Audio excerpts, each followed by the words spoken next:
families. And not only that, the people who committed these atrocities are protected by a law passed by the government that they are never to be prosecuted. The majority of those who died under or were subjected to torture, arbitrary detention, or deportation were Shiites. Most Shiite families you visit today have a story to tell. Even after the 2001 referendum and the king's reforms, those wounds were not healed. The Prime Minister himself, the longest reigning Prime Minister in the history of mankind, is known to have said in the 1990s, Shiites are like Iranian carpets. The more you step on them, the better they become. One of the female Shiite political activists I know in Bahrain, who was imprisoned and tortured in the 1990s, saw the man who tortured her shopping for groceries at a local shopping market. He is now a very successful businessman, protected by the government. My father, who is a human rights activist, has come home numerous times with signs of beating and physical assault inflicted on his face and body. They were the result of attacks by the Bahrain Special Security Forces, the SSF, on him while he attended to observe peaceful demonstrations organized by a group of unemployed Shiite youth. One of those times, two of my sisters witnessed that the SSF attacked my father with their electric batons, shoes, and insults, while other SSF members videotaped it. I also witnessed the treatment of the SSF after I took part in a demonstration demanding the release of my father and other detainees who were held for demonstrating outside the King's Court. The SSF spat on the men, kicked them after tying their hands behind their backs, and insulted them, telling them that they are Shiite trash and that they would teach them a lesson. As a family of a man who speaks out against the injustice of the Bahraini system, we never know when to expect to get a call that my father is in the hospital or that he cannot be found. Most people had high hopes as to the changes promised by the king in 2001, but now it seems that the situation is deteriorating. The promise of tomorrow made by the king in 2001 seems that it is nothing but a mirage. Today, as in the past, there are political Shiite activists who are in jail under torture. There are many witnesses who visited detainees and saw the marks of torture on them. When the family of one of the detainees went to visit him, the detainee had to touch his children's faces to recognize them, because he had been blindfolded for so long that he could not see clearly. Another Shiite activist who was working for the Unemployed Committee and is now in the UK under political asylum was kidnapped and sexually abused by 10 of the Bahraini secret police when he went out of his house to throw garbage. His wife and newborn child were waiting for him at home. This Shiite activist is only one example of many who were forced to flee from Bahrain to look for asylum abroad. When the BBC crew came to Bahrain, I took them to different Shiite villages to interview people. Almost all Shiite residents in the two areas we visited suffered from poverty. 4 or 5 families would be living together in one house, which was not meant to hold even one family.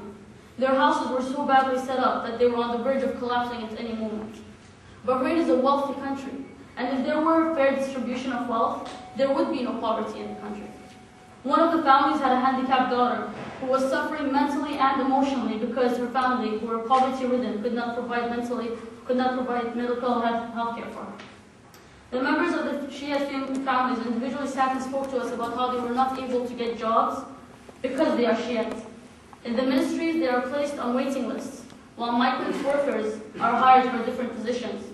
There is an old man came to me crying, wanting to tell me his story. His story of how his wife had died because the riot police had thrown a tear gas bomb into their house. Another man was begging me to tell the English, quote-unquote, about how he felt ashamed about not having money to give his grandchildren to buy chewing gum from the cold store, and how he had to live off his son, who did not even have enough to send his children to school. The younger men were more angry than sad, though. Some of them kept raising their shirts to show me where they had been beaten by the riot police after they participated in peaceful demonstrations, asking me to explain to them what they were supposed to do. How were they supposed to stand up to the unjust of their situation? I stood there helpless, overcome with emotions, not knowing what to answer them. I could see the expectations in their eyes upon seeing a Western man and woman with a camera that came home. The worst feeling in the world is seeing the frustration in others, the expectation, the anger, the hurt, and not being able to do anything to help them. The young man kept telling me how they wanted to work in the army. They wanted to have the right to serve their own country. But not only are they not allowed that, the mercenaries brought by the government are known to be Shiites. After the events at the end of 2007, I listened to some of the victims of police brutality, all of them being Shiite. They spoke about how the Iraqi Ba'athis were supporters of the Saddam regime in Iraq were bought by the government serving the riot police. These bodies forced some of the Shiite men they went to arrest to spit on religious Shiite symbols, and they called them dirty Shiites. These young men were subjected to this brutality, kept questioning why would the government bring mercenaries to serve in the police. Mercenaries the government knew are known for despising Shiites. These mercenaries received Bahraini citizenship upon arrival in the country. Ladies and gentlemen, I have brought forth examples of what happens in Bahrain. It is crucially important to note, though, that these examples refer to situations that are systematic, continuous, and pervasive. Situations that are familiar to 70% of the Bahraini population. These situations are definitely not limited to the people I've spoken about. Many in Bahrain suspect that soon animosity will deepen so much between the two sects, that especially the youth, that it might lead to violence. It is that someday it will not be a struggle to live in our own country. I believe that someday the Shiites and Sunnis will be treated equally under the law and within the system. On that day, a Shiite child will be able to sit next to a Sunni child in a Islamic studies class and not have to feel inferior. On that day, humanity will rise above the norms and learn to see each other as humans, not as a particular color, gender, or religious sect. But rather they will see past that and greet each other as fellow humans, all who want to live with respect, dignity, and equal rights. Let us move past the time in which government exists to divide and conquer. Let us leave the intrigue of Machiavelli behind us. It is only rational that a house divided cannot stand. Thus we must unite in accepting each other before it all comes crumbling down on us. It is you, ladies and gentlemen, members of the Congress of the most influential country in the world, who are able to assist in bringing about times like these. Congressman Franks, he's the co-chair of the Task Force on International Religious Freedom, which is coordinating this briefing today.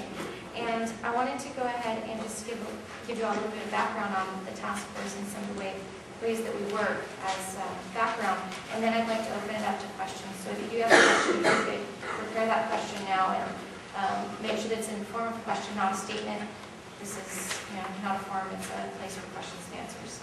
Okay? The Task Force on Religious Freedom was established about 2 years ago, and it's established on the basis of international human rights standards, and specifically Article 18 of the International Covenant on Civil and Political Rights and the Universal